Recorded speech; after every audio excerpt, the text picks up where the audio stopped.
என்னை யாருமே நீங்க கவனிக்கிறது இல்லை, எனக்கு என்னை வாழ்த்தி வணங்கி எனக்கு சிறப்பு பண்ணணும் அப்படின்னு சொன்னதுக்கு அப்புறம் இந்த கோயில் வந்து சாதாரண கூரை கொட்டாயில தான் இருந்தது.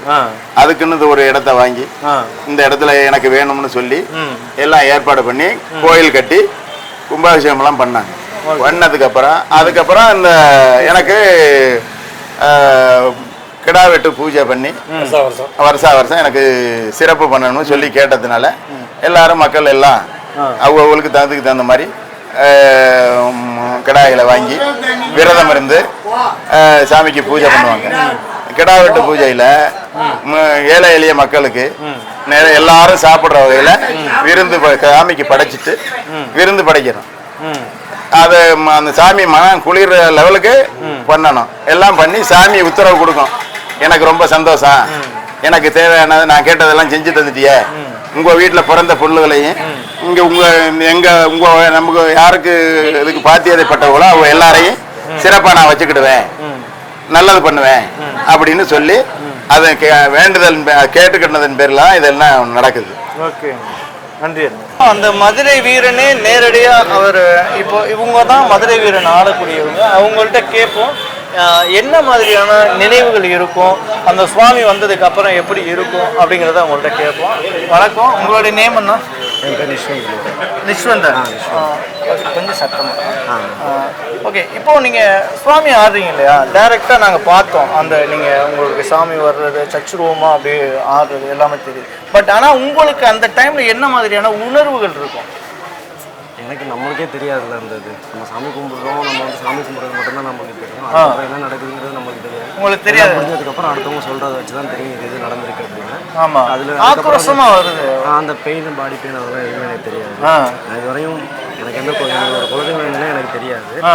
இங்கே வந்ததுக்கப்புறம் அதுவாக சொன்னதுக்கப்புறம் தான் மதுரை வீரன் அப்படின்னு சொன்னதுக்கு கனவுல வந்துட்டாரு. வந்து எனக்கு ஃபஸ்ட்டு வந்து சாமி வந்து ஆனதுக்கப்புறம் தான் மதுரை வீரன் அப்படிங்கிறது எனக்கு கனவுலலாம் இல்லை, நேரடியாகவே வந்ததுக்கப்புறம் தான் எனக்கு எங்களோட குலதெய்வம் மதுரை வீரனே தெரியும். அதே எப்போனா எனக்கு ஒரு 12 வயசு இருக்கும்போது தான் அந்த மாதிரி இருந்துச்சு. அதுக்கப்புறம் ஒரு 20 வயசில் இந்த இடம் வந்து வாங்கி கோவில் கட்டி கும்பாபிஷேகம் பண்ணி இப்போ வருஷம் கிட்ட. நீங்கள் இங்கே ஆக்சுவலாக எங்கே ஒர்க் பண்ணுறீங்க? என்ன இப்போ அபுதாபியில் ஒர்க் பண்ணிட்டு இருக்கேன். அபுதாபியில் ஒர்க் பண்ணுறீங்க? இன்ஸ்ட்ருமெண்ட் இன்ஜினியராக ஒர்க் பண்ணிட்டு இருக்கேன். இயர்லி ஒன்ஸ் இந்த மாதிரி பூஜை டயத்தில் மட்டும் லீவ் எடுத்துகிட்டு வந்துட்டு பூஜை முடிச்சுட்டு திருப்பி போயிடுவோம். எப்போவுமே இயர்லி ஒன்ஸ் மட்டும் எல்லாம் பங்காளிகள்லாம் சேர்ந்து பண்ணுறதுனால அந்த இயர்லி ஒன்ஸ் கண்டிப்பாக வந்துட்டு இந்த இதை மட்டும் கண்டிப்பாக எதுக்கு இருக்குமோ இல்லையோ அந்த இயர்லி ஒன்ஸ் வந்துடுவீங்க. இப்போ வந்துட்டு நான் ஒரு 3 நாள் லீவு தான் வந்துருக்கேன். இப்போ நாளைக்கு முடிச்சுட்டு நாளை மறுநாள் ஃப்ளைட் கிளம்பிடுவேன். அதனால் 2017 ஃபாரினில் தான் இருக்கேன். எப்போ போக முடியுமோ அந்த இயர்லி ஒன்ஸோ இல்லை 2 இயர்ஸ் ஒன்ஸோ வந்து நம்ம அந்த பூஜைக்கு வந்துட்டு போயிருவோம். ரொம்ப ரொம்ப நன்றி. அந்த மதுரை வீரனோட பூசாரி பண்ணுறவங்க, சிறப்பு பூசையெல்லாம் செய்கிறவங்க அவங்க தான் அண்ணன் தான். அண்ணன் உங்களோட நேம்னா? ரவிச்சந்திரன். ஓகேண்ணா. இப்போ இந்த எப்போதும் நீங்கள் பூசை பண்ணுறீங்க இல்லையா, இது எப்படின்னா கிராமத்துலேருந்து நினைக்கிறாங்களா இல்லை சாமி வந்து உங்களை நேரடியாக? சாமி வந்து பூசாரி நினைச்சிச்சு. எத்தனை ஆண்டுகளாக நான் பண்ணுறீங்க? நாங்கள் வந்து 7 வருஷம் 6 வருஷம் பண்ணிட்டு இருக்கோம். ஓகே, இந்த சாமியோட சக்தி எவ்வளவு நான் பிரதிபலிக்குது? சக்தி வந்து அளவுக்கு மிஞ்சிய சக்தி. வந்து வேண்டுதெல்லாம் உடனே நிறைவேற்றிடுவார். வேண்டி நிறைவேற்றினதுக்கப்புறம் நாளைக்கு பிடிச்சதை 10 ரூபாயோ 11 ரூபாயோ கையில் கிடச்சதை கொடுத்துட்டு போச்சிடலாம். நடந்துச்சுனாக்கா எனக்கு வந்து செய்ய வேண்டிய கரும்புனா கிடா அதுதான் கேட்கும். அது நிறைவேறினதுக்கப்புறம் நிறையா பேர் முதல்ல வந்து 30 கிடா வந்து 6 கிடா வந்துச்சு. அதுக்கப்புறம் 40 வந்துச்சு. அப்புறம் 65 வந்துச்சு. இதே மாதிரி இப்போ இன்னைக்கு 65 6வது வருஷம் வந்துருக்கு. வேண்டுதல் நிறைய வருடம் பண்ணுறோம். ஏதாச்சும் ஒரு எப்போ எந்த மாதங்களில் பண்ணுவீங்க? நாங்கள் வந்து ஆவணி மாதம் பண்ணுவோம். ஆவணியில் வரும். ஆவணி மாதம். ஓகே. இப்போ சாமி இருக்கார் இல்லையா, அவர் உங்களுடைய எப்படி வருவார், உங்களுக்குள்ள எப்படி தோன்றும்? இந்த சாமி வருது, நம்மகிட்ட வந்து சாமி பேசும் இல்லையா, அது என்ன மாதிரி உணர்ந்துருக்கீங்க? நம்ம அறியாத ஒரு சக்தி ஒன்று அந்த மாதிரி பணம் உங்களுக்கு தெரியுமா, ஞாபகம் இருக்குமா அந்த டைமில்? அந்த டைமில் வந்து கரும்பு செய்வதில் ஞாபகம் இருக்கும். சக்தி கூட இருக்கும். பலம் அதிகப்படியாக பலம் இருக்கும். பயம் இருக்காது. உங்களுக்கு மதுரை வீரன் சுவாமி வந்து உங்களுக்கு நிறையா பொண்ணு. நான் கோயிலுக்கெல்லாம் அதிகமாக போக மாட்டேன். சாமி வந்து எங்கள் அண்ணன் பையன் தான் அவர். ஒரு சின்ன பையன்ல வந்து சாமி வந்து எங்கள் முன்னோர்கள் 65 வருஷத்துக்கு இப்போ நாங்கள் பார்த்தோம் ரொம்ப சின்ன வயசு 65 வருஷத்துக்கு முன்னாடி எங்கள் முன்னோர்கள் வந்து சாமி கும்பிடுவாங்க. பின்னாடி தான் எங்கள் தாத்தா மூதாட்டியில் இருக்காங்க.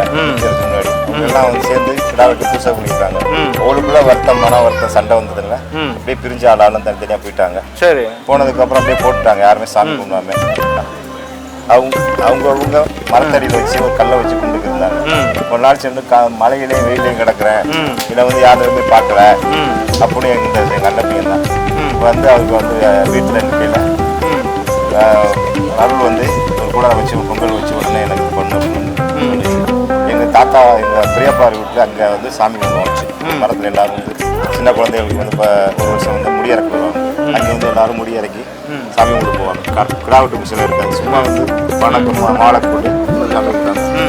அந்த பையனுக்கு அருள் வந்து இங்கேருந்து போய் அந்த இடத்த காமிச்சு எனக்கு வந்து உடனே வெயில் எனக்கு கரும்பு செய்வேன். வந்ததுக்கப்புறம் 3 கரும்பு கிடா வெட்டினான். அதான் இந்த இடம் தானே? இந்த இடம் இல்லை, இதுலேருந்து 1/2 கிலோமீட்டர்ல பழைய இடம் பெரியப்பாங்க. அங்கே வந்து கரும்பு செய்து அங்கே வந்து யாராவது பூசாரி, நான் கோயிலுக்கெல்லாம் அதிகம் போக மாட்டேன். வந்து அவராக சாமியாடி வந்து முதல்ல நீ தான் வந்து கிடா வெட்டுற ஆளை பிடிச்சி கொண்டு கிடா வெட்டுற பூசாரி, நீ இந்த துன்பத்துக்கு நீ வந்து கிடாயை வந்து பிடிக்கிறாள், தலையை பிடிக்கிறாள், காலை பிடிக்கிறாள், அதான் நீ வச்சு பண்ணிச்சு. அங்கே 3 கிடா வெட்டி பண்ணலாம். அப்புறம் வந்து 15 கிடா வந்துச்சு. முடிச்சதுக்கப்புறம் ஒரு சக்தி அதிகமானதுக்கப்புறம் எனக்கு ஒரு நிழல் கட்டி கையை பிடிச்சி வச்சு எங்கள் பங்காளெலாம் சேர்ந்து பேசி இடமே இல்லையே இடம் எங்கே வைக்கிறேன், நான் இடம் காமிக்கிறேன். இங்கே சாமி ஆடி இதெல்லாம் காடு முள்ளுமா கடைஞ்சி முள்ளுவேலி போட்டு அங்கேயும் சாமி ஆடி எங்கேருந்து வந்து இந்த இடத்துல நான் எனக்கு கோயில் கட்டி இந்த இடம் வந்து ப்ராப்பர்ட்டி அடுத்தவங்க இந்த எப்படி நம்ம கோயில் கட்ட முடியும்? இடத்த வந்து அதான் உட்காந்து எனக்கு கோயிலை கட்டு இடத்த காமிச்சிச்சு. நான் எங்கள் அக்காவுக்கு மீனாட்சிக்கு எங்கள் அண்ணனுக்கு தான் பயப்படுவேன். அதுக்கு ஒரு இடம் வந்துச்சு, இந்த இடத்த நீ கட்டு அப்படின்னு சொல்லிச்சு. அதுக்கப்புறம் எல்லாம் கலைஞ்சி போயிட்டோம். அதுக்கப்புறம் நான் தான் போய் எங்கள் பங்காளி வீட்டில் போய் இந்த இடத்த தாங்க அவர் வந்து நான் விற்கிறேன்னு சொன்னார். அதுக்கப்புறம் நம்ம கொடுங்க அப்படின்னு சொல்லி என்னங்க ரேட்டு அப்படின்னு 1 லட்ச ரூபா சொன்னாங்க. இருந்தால் 1 லட்ச ரூபா 5 சென்ட் வாங்கணும்.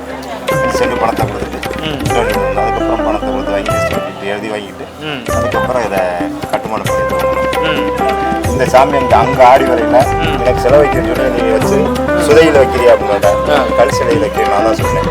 நீ வச்சு பராமரிச்சியா பார்த்துரு அப்படின்னு சொல்லிச்சு. அதுக்கப்புறம் இந்த சிலை எங்கே பண்ணலாம்னு கேட்டாங்க. நீ வடக்கே போ அப்படின்னு சொல்லி வடக்கில் எங்கேனாங்க மகாபலிபுரம், அங்கே நாங்கள் 5 பேர் போவோம். இங்கே ஒருத்தன் வந்து ஒன்று அடைச்சிக்கிட்டு போவான் அப்படின்னு சொல்லிச்சு. மிக பெரிய ஆள், சொதை செய்கிற ஆள், பெரிய ஆள். போய் ரேட்டு கேட்டால் ஒரு 3 லட்ச ரூபா சொல்லி நாங்கள் 2 லட்ச ரூபா 2,4 லட்ச ரூபாய் கேட்டோம். இல்லைன்னு சொல்லிட்டாரு. அதோட போய் நடந்து வந்துருக்கு. ஒருத்தர் வழிபோக்கில் வந்து எங்கே போட்டுவார் இந்த வருஷம் சொன்னோம், இங்கே வாங்க அழைச்சி போய் இன்னொருத்தர்கிட்ட அவர்கிட்ட வேலை பார்த்து தனியாக வந்து அவர்கிட்ட கொண்டு விட்டுச்சு. அவர்கிட்ட கொடுத்து 1,4 லட்ச ரூபா கொடுத்து 3 சிலை பண்ணி கொடுத்தாங்க. அந்த சிலை பண்ணி என்னை வந்து பண்ணதுக்கப்புறம் செதுக்கினதுக்கப்புறம் என்னை தொட்டி கட்டி மஞ்சள் கொட்டி அதை ஊற வைக்க சொன்னிச்சு. 30 நாளைக்கு ஊற வச்சு தான் எனக்கு முன்னால் ஆறுனதுக்கப்புறம் என்னை எடுத்து கொண்டாந்து வைக்க போச்சு. அதே மாதிரி செஞ்சு எடுத்து கொண்டாந்து வச்சு கும்பாசனம். அதுதான் கும்பாபிஷேகம். அதான் 2018 கும்பாபிஷேகம்.